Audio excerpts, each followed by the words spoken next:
What's up, fellow gamers, and nice to see you for another RiftGuides episode. This time we are talking about the best new item abusers. And before we jump into the video, let's talk about our question of the day. What champion do you think abuses the new items the best? Let me know in the comments below. Our first champion is Fiora. She has been nerfed quite a bit with her range on her first ability, which is really painful, because all the muscle memory you've built up is now gone.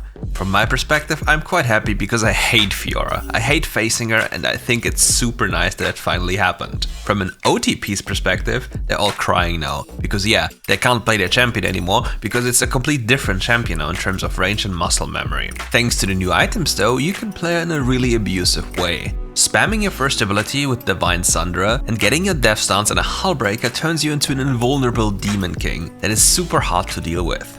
The next champion on this list is Camille. She basically does the same, and with Fiora nerfed, her matchup got significantly easier because she can finally do something about the lung spam. Similar for her, you have to make a decision though. Do you want the Divine Sundra or the Triforce? Most people say that the Triforce deals more damage and is therefore better, but you have to think about something different here. Divine Sundra grants you more health and more effective health. What does that mean? Effective health comes in the form of the bonus damage you heal from the Spellblade's effect, which is massive. However, your farming speed and the speed you take down turrets due to the lack of attack speed is significantly reduced, but in a fight you are so much stronger. The next champion we need to talk about is Olaf. And if Olaf rushes DD nowadays, he's not going to die. He's going to tank up every piece of damage there is in terms of physical damage, and then he's gonna run you down while continuously regenerating HP from the item. And once he gets to Divine Sundra, the times are over where you can kill him. He has too much life and too much effective life. And on top of that, his true damage and the regeneration will just get you killed. Olaf is an absolute demonic existence right now.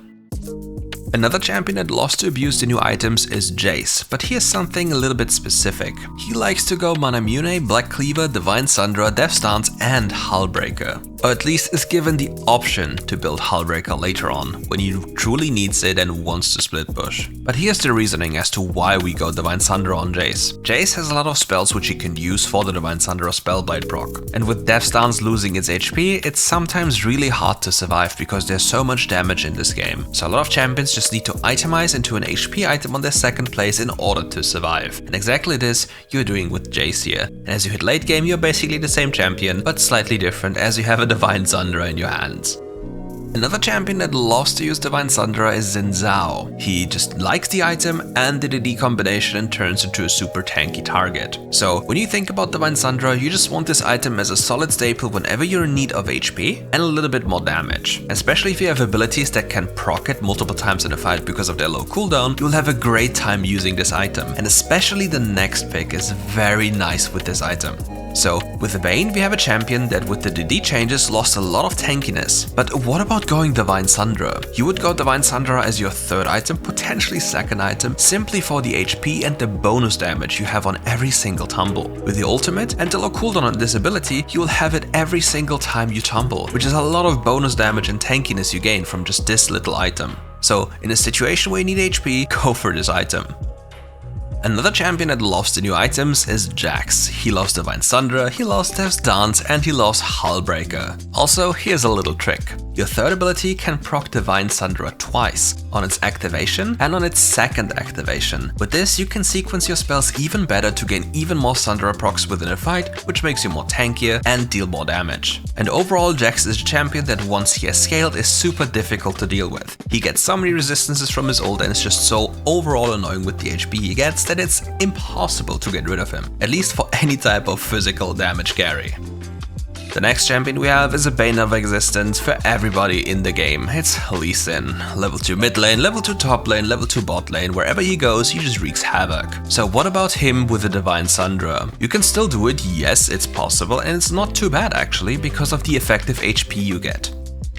Our next champion's identity is completely altered by the new items. In the past you built either Duskblade or Trinity Force on Rengar first, but now you have another option, the Divine Sundra. Sometimes people even would go Black Cleaver, but with Divine Sundra we have something truly special. So rather than going for an Assassin Rengar, we are going for a Bruiser Drain Tank Rengar. As we are building Divine Sundra and Death Stance, we are still looking for teamfight scenarios. We are super tanky and can just leap in without any worry in the world. All we have to take care of is, or at least pay attention to, is our Ferocity bar. In most situations, or in many situations, we don't want to prioritize our first ability's bonus damage. No, we want to get off a second ability. With that, we just stay alive and we keep being a nuisance. And the moment we complete Hullbreaker, we just split away and keep on pushing. And whenever somebody's coming for you, don't shy away from pressing your ultimate and just run away. You'll know where they're coming from, you'll be faster than them, and if someone isolates themselves, you will just kill them anyway.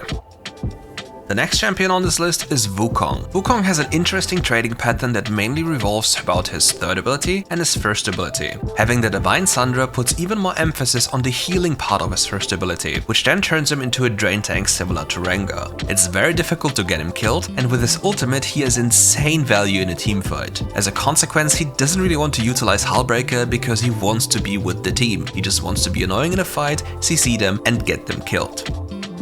The next champion we have on this list is Riven, and this champion is a dominant force in lane. Her level 1 is unparalleled. Most champions just need to back off as she walks into the lane because they can't fight her. Her first ability clears the wave alike and hits the enemy at the same time, which is detrimental for the laning phase because she'll get an accelerated level 2 and just run you down. And once this happens, you will not recover, because if she gets level 5 before you, you're going to die again. But here comes the main issue of dealing with a Riven. Previously, or at least in the past, if she went in, she just died. But nowadays, with the changes to DD, which makes her tankier to physical damage, and how the item works, she can just go in without any worry, kill somebody, and just heal up again. And when that happens, you're not going to kill her, because you blew all of your cooldowns into her first HP bar, which then was just negated, or at least buffered, by the Death's Dance. But after she got a kill, she's healing up and mitigating all the damage you've dealt previously. So you're sitting there without cooldowns, while she's regening up, and since we all know that Riven has no cooldowns, you're just going to die shortly after. Great.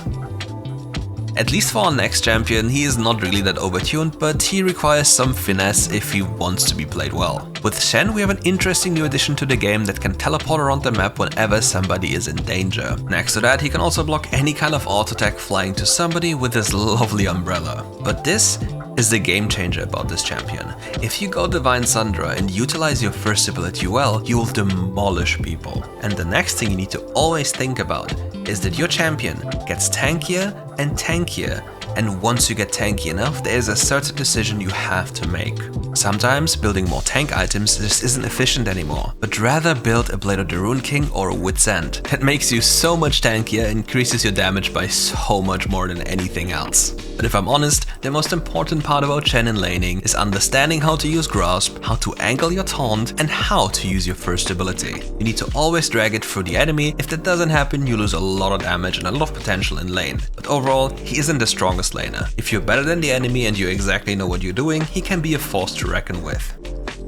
The next champion on this list is not a force you have to reckon with, it's a force you have to fear and permanently ban from the game. Irelia is just too powerful and too easy to play nowadays. In the past, you were severely punished by missing your first ability. Nowadays, it doesn't matter too much anymore because the cooldown has been reduced so much. Next to that, the addition of the new items have made it super easy to just pilot her, because she has gotten so much tankier. You just don't kill her anymore. All she has to do is get towards those 4 stacks and then all of you will die. And if she has a Divine Sundra, she's going to heal up all the time in this fight. I mean, just pay attention to how many times she uses abilities in a fight and auto attacks afterwards, and then just rewatch a fight of yourself and check how many times Divine Sundra healed her. And then the next item, DD, is just going to make it even worse. And if she's running Triumph, you're not gonna kill her whatsoever, because similar to Riven, all she needs is 1 kill, and that's super easy to achieve with her.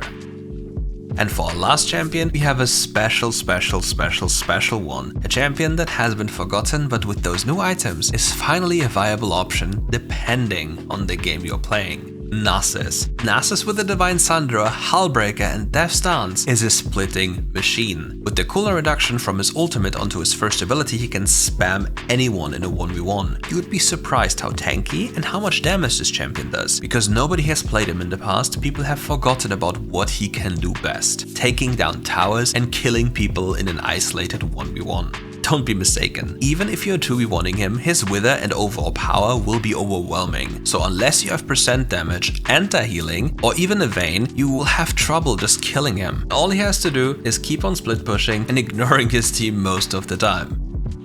And that's it for today's video. If you enjoyed the video, leave a like and subscribe to the channel, and see you soon for more Rift Guides content.